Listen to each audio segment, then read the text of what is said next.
Kung ang approval ko lang naman ang hinihintay mo, di ba, Liam? Hindi ko alam kung anong ibig mong sabihin, Abby. Alam mo kung anong ibig kong sabihin. Huwag ka nang magmaang-maangan pa, Liam. Babe, can we talk calmly? Ano ba talagang problema? Ikaw ang problema ko! Niloloko mo lang ang sarili mo! Niloloko mo lang ako! Anong sinasabi mo? Wala akong iba. Alam mo yan, Abby. Wala nga. Dahil wala siya physically. Pero emotionally, alam ko na merong iba. Hindi ba? At mahal mo pa rin ng ex mo? Si Gemma, di ba? Alam kong hindi mo pa siya nakakalimutan.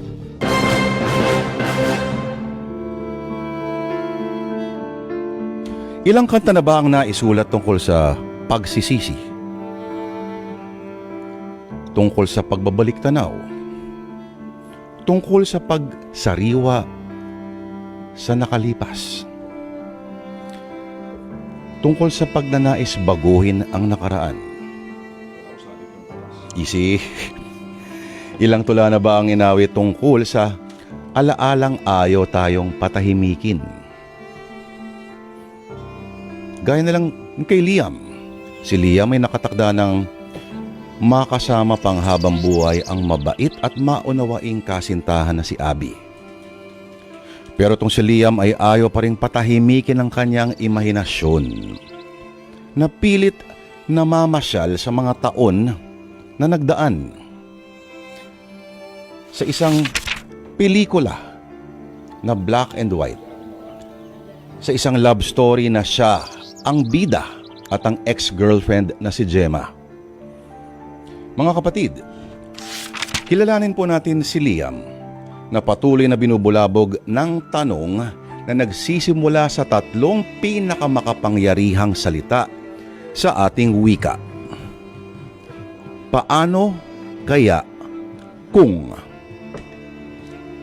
Mga kapatid, sundan natin dito sa Sana Lord ang isang kwento na pinamagatang Minsan May Nakaraan.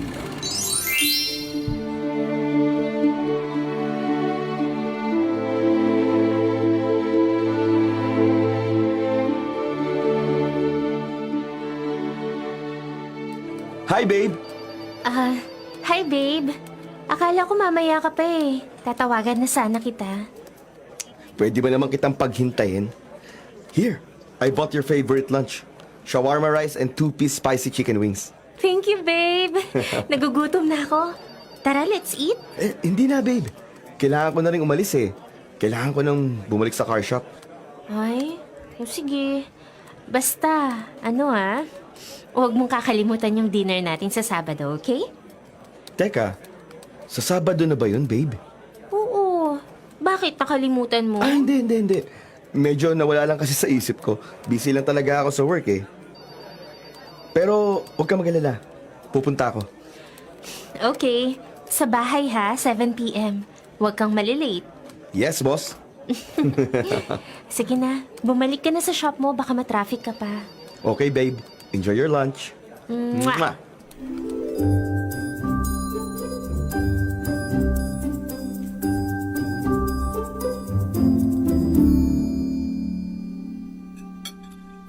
Buti naman at nakarating ka ngayon, Liam. Balita ko, lagi kang abala sa shop mo ah. Kaya ba madalang mo na kaming bisitahin? Hindi naman po masyado. Isang car shop lang po kasi yung dun sa area, kaya wala pong kalaban. Walang kaagaw sa customers. So you mean, malakas ang negosyo mo? Hindi naman po masyado. Mabuti naman kung malakas ang business mo, Liam. So in that case, can we already talk about your marriage with my daughter? Kasi 'di ba, panay ang pagpo-postpone mo ng wedding nyo. Dapat last year pa yon. Then biglang dapat this year na. Pero sinabi mo na gusto mo munang magtayo ng negosyo para may sarili kayong pera once na ikasal na kayo. So, can we expect na ba na matutuloy na this year ang kasal nyo? Total, your business is going well na. Oo nga naman. Kasal na lang ang kulang sa inyong dalawa nitong unika iha ko. Kailan ba talaga kayo magpapakasal? Ha? Gusto na naming malaman ang plano mo dahil excited na kami. Pasensya na po kung nade-delay pero alam ko po na a-agree rin po si Abby sa gusto ko mangyari na mag-focus muna kami sa mga work namin. Di ba, babe?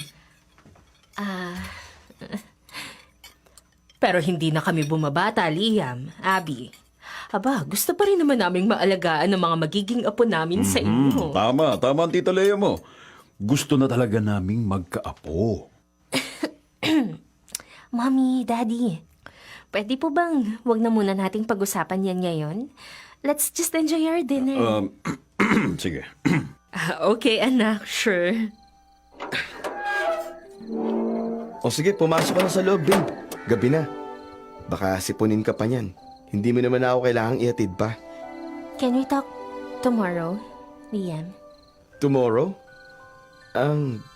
Meron akong kailangang i-meet na kliyente. Please. I just badly want to talk to you tomorrow. Kahit 5 minutes lang. Are you okay? You sound not so well. Babe, kanina ko pa rin napapansin na parang ang tahimik mo. Kahit sa dinner kanina, wala ka masyadong kibo. May sakit ka ba? Wala akong sakit. I'll see you tomorrow. Good night. Good night.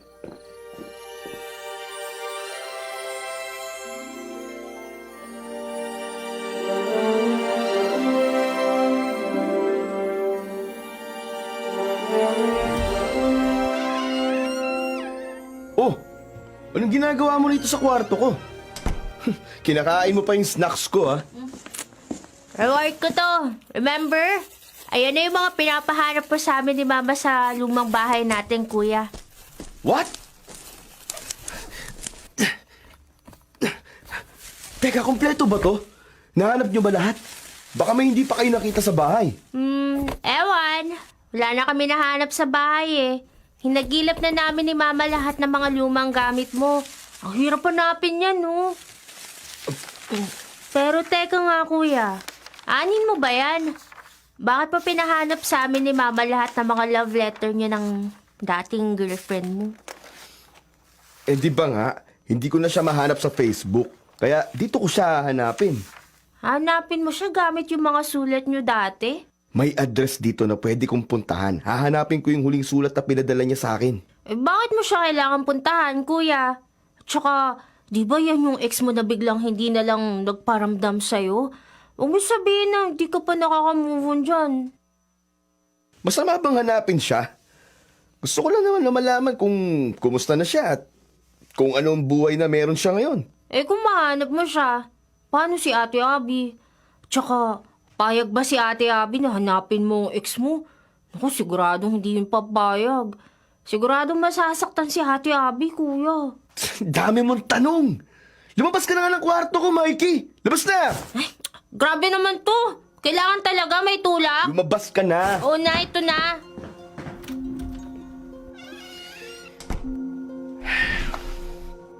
Wala naman sigurong masama kung hahanapin kita, Gemma, di ba?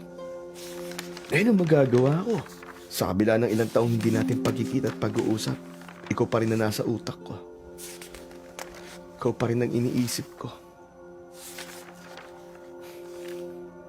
Baka nga nasa puso pa rin kita hanggang ngayon eh. Kaya hindi ko magawang pakasalan si Abby.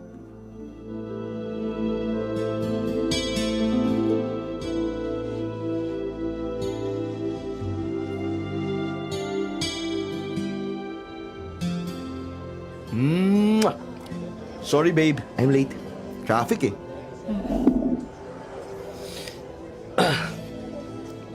So ano, nag-order ka na ba babe?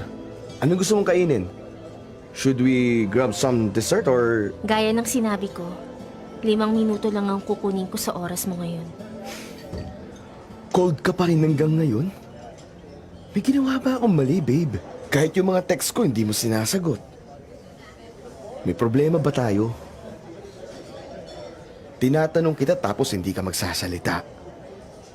Alam mo naman na yan ang pinakaayaw ko, di ba?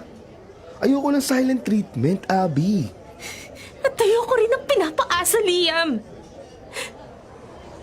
Pinapaasa? How can you say that? I'm tired of you putting words in my mouth. Ikaw lang naman ang may gustong mag-focus tayo sa work. Ikaw lang ang may gustong i-delay ang kasal. Ikaw lang ang panay excuses sa ating dalawa. Dahil ikaw lang ang ayaw talagang magpakasal. O, di ba? Sabihin mo sa akin na mali ang nararamdaman ko, Liam. Na mali ako. I didn't mean to... You didn't mean what? Napatagalin ang relasyon na to? Yun ba? No! Alam kong ang approval ko lang naman ang iniintay mo, di ba, Liam? Hindi ko alam kung anong ibig mong sabihin, Abby. Alam mo kung anong ibig kong sabihin. Huwag ka nang magmaang-maangan pa, Liam. Babe, can we talk calmly? Ano ba talagang problema? Ikaw ang problema ko. Niloloko mo lang ang sarili mo. Niloloko mo lang ako. Ano? Ano bang sinasabi mo? Wala akong iba. Alam mo yan, Abby. Wala nga. Dahil wala siya physically. Pero emotionally, alam kong meron kang iba. Hindi ba? At mahal mo pa rin ang ex mo? Si Gemma, right? Alam kong hindi mo pa siya nakakalimutan. Okay lang naman sa akin yun, Liam. Okay lang. Sige, hindi mo siya makalimutan.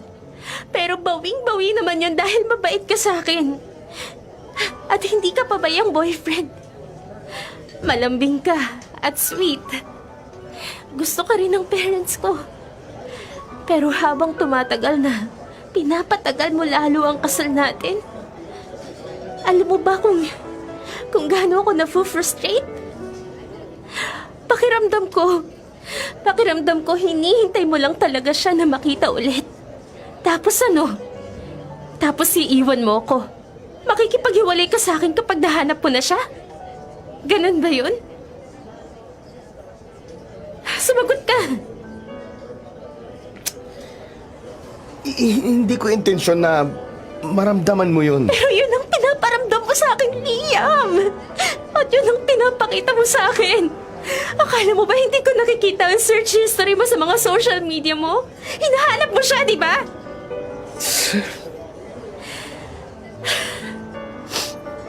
Kaya sige, pagbibigyan kita. Hanapin mo siya. I am giving you now an opportunity to find her without causing me any pain.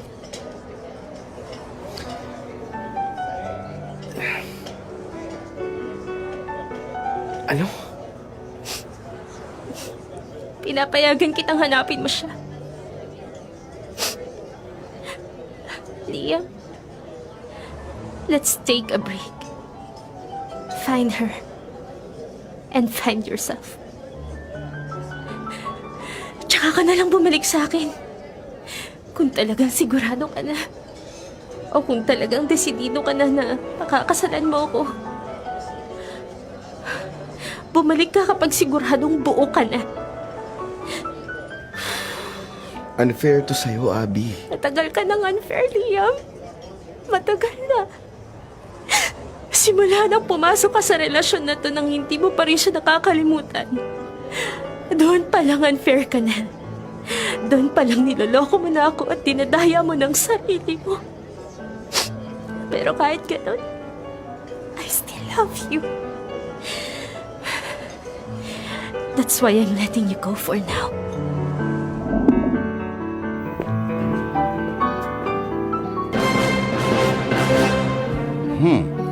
Ang sabi nga nila, kung mahal mo raw ang isang tao, palayain mo ito.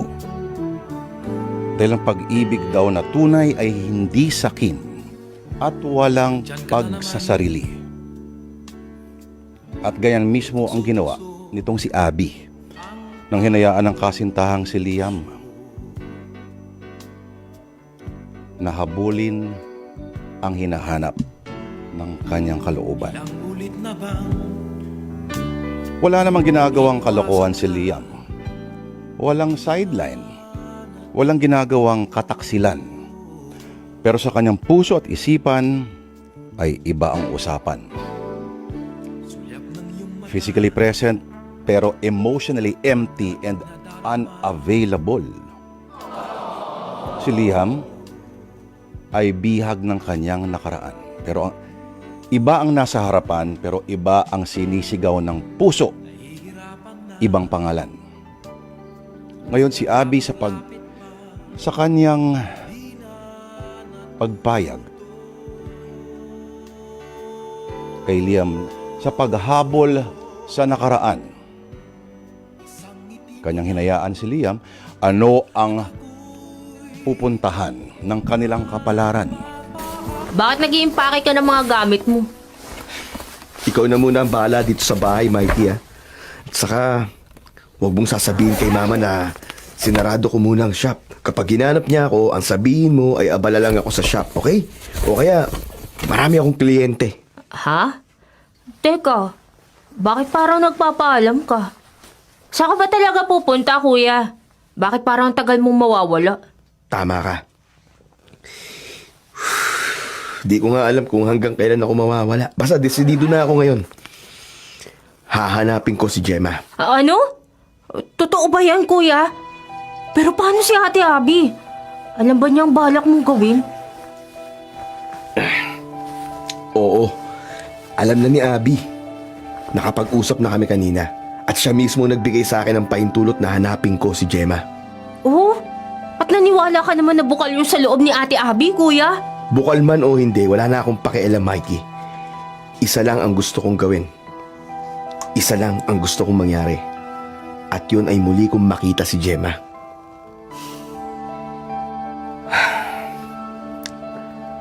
Alam kong hindi talaga to tama. Inaamin ko na mali ako. Pero mas magiging mali lang ang lahat kung ipagpapatuloy ko ang relasyon namin ni Abby hanggat hindi ko pa nahahanap yung closure na gusto kong mahanap kay Gemma. Pero kuya, sigurado akong nasasaktan si Ate Abby. Alam ko yun. At nagigilty ako dahil doon, Mikey. Pero ito talaga yung hinihintay kong pagkakataon eh. Pumayag naman siya. That's why I'm willing to take this opportunity. Di kita maintindihan, kuya. Kahit ako, di ko rin maintindihan minsan ang sarili ko eh. Ginagawa ko naman ang lahat para kalimutan si Gemma. Binibigay ko ang lahat ng atensyon at oras ko kay Abby. Pero alam mo yun, parang kulang talaga eh. Hindi ko siya magawang makalimutan. But it doesn't mean na hindi ko mahal ang Ate Abby mo, Mikey. I really love her. I just don't know why it feels that there's a hole in my chest. Pakiramdam ko, hindi ko maaatim na pakasalan siya ng hindi pa natatapos ang pagmamahal ko kay Gemma. Mas lalo yung magiging unfair sa kanya. Pero hindi ba parang nag-aaksaya ka lang naman ng panahon sa paghahanap sa kanya, kuya? Paano kung wala ka namang mapapala dyan? Hindi ka rin naman sigurado na mahahanap mo siya, di ba? At saka, di ba magwawalong taon na kayong hindi nagkikita? Wala kang idea kung nasan siya. At wala ka rin namang balita kung ano ng buhay niya ngayon. Paano kung may asawa na siya? O kaya naman anak? Paano kung tuluyan lang masira ang relasyon mo kay Ate Abby para lang sa isang bagay na wala ka namang kasiguraduhan? Ay, pero dahil mukhang desidido ka nga talaga, kuya, wala na akong magagawa. Salamat, Mikey. Salamat at naiintindihan mo ko. Kaya hihingi sana ako ng pabor sa'yo. Ano naman yun, kuya? Pwede bang habang wala ako, kumustahin mo man lang siya para sa akin? Bisitahin mo rin siya kung pwede. Ay, di ako sigurado, kuya. Sa palagay ko kasi, baka hindi ako magawang harapin ni Ate Abby dahil nasasaktan talaga siya. Tutal, mas pinili mo naman na hanapin niyang ex mo. Panindigan mo na lang yan, Kuya Liam. Good luck na lang sa paghahanap mo kay Ate Gemma.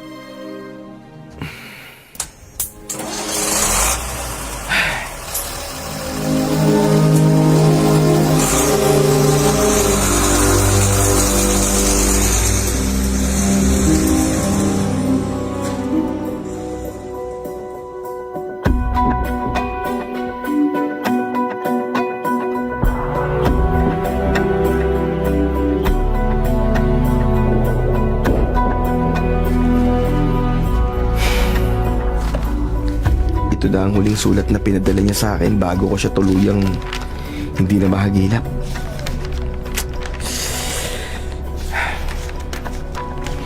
Dear Liam, hindi ka maniniwala sa sasabihin ko.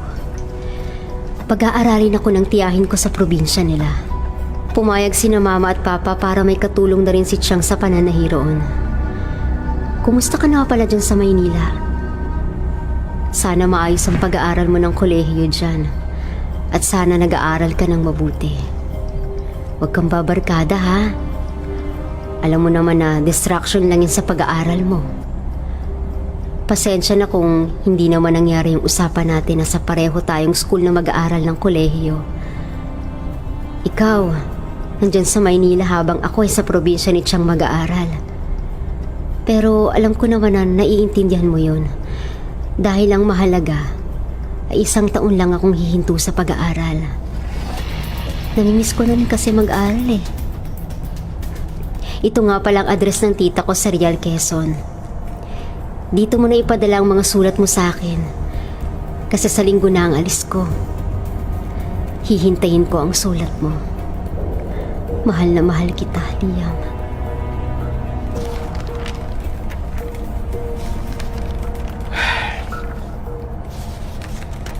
Dito kita sa lugar na to unang hahanapin, Gemma. Hindi ako titigil hanggat hindi kita nahahanap.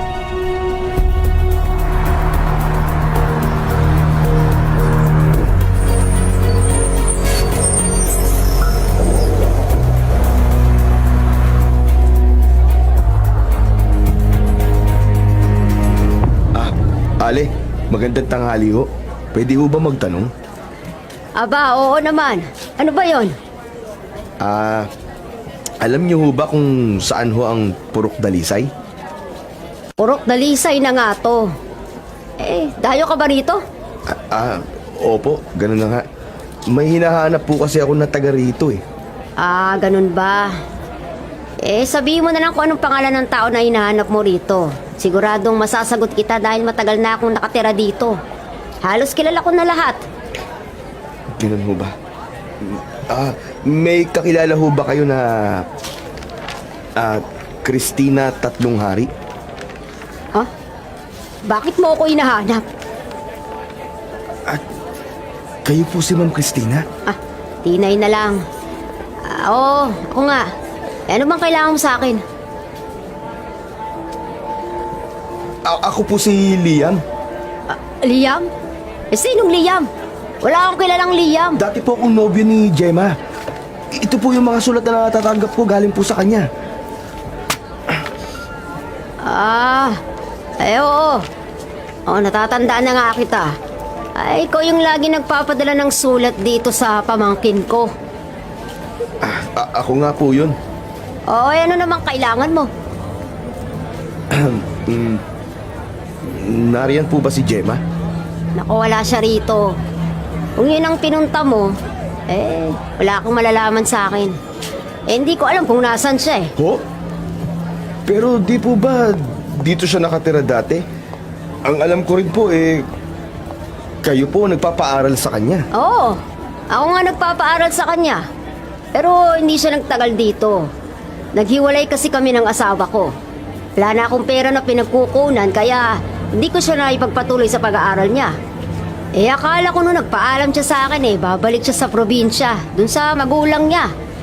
Pero nalaman ko na sa ibang lugar pala siya pumunta at nagtrabaho. Nakapagpadala pa nga siya sa akin ng 1 beses ng pera ang usap-usapan, nakapag-asawa na siya. Pero hindi ko na nakumpirma pa yun dahil simula noon, wala na akong naging komunikasyon sa kanya. Kung gusto mo, ibibigay ko sa yung address niya nung huling beses siyang nagpadala sa akin ng liham, tsaka pera. Sige ho, malaking tulong ho yun sa akin. Sandali, maghintay ka rito.